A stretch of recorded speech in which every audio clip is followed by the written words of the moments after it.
Hi hello നമസ്കാരം പുതിയൊരു വീഡിയോയിലേക്ക് എല്ലാവർക്കും സ്വാഗതം. അപ്പോൾ ഇന്ന് നമുക്ക് കുറച്ച് മത്തി തോരൻ വെച്ചാലോ. അപ്പോൾ അതിന് വേണ്ടി മത്തി തോരന് വേണ്ടിയുള്ള കാര്യങ്ങൾ നോക്കാം.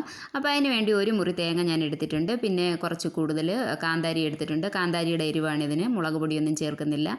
പിന്നെ ഇതിനകത്തേക്ക് ഞാൻ കുടംപുളിയാണ് എടുക്കുന്നത്. ഒരു ഒരു 1/4 സ്പൂണോളം മഞ്ഞൾപ്പൊടി എടുത്തിട്ടുണ്ട്, 1/4 സ്പൂണോളം മല്ലിപ്പൊടി എടുത്തിട്ടുണ്ട്.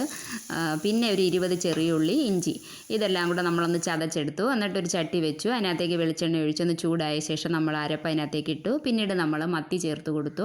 മത്തിയൊക്കെ ചേർത്ത് നന്നായിട്ടൊന്ന് കൈവച്ചൊന്ന് ഇളക്കിയെടുത്തതിന് ശേഷം നമ്മൾ ആവശ്യമുള്ള പുളിവെള്ളം ചേർക്കണം. പുളിവെള്ളം ചേർത്തതിന് ശേഷം ഉപ്പിട്ടു. പിന്നെ കുറച്ച് ഇഞ്ചി അരിഞ്ഞതും കൂടെ ചേർത്തിട്ടുണ്ട്.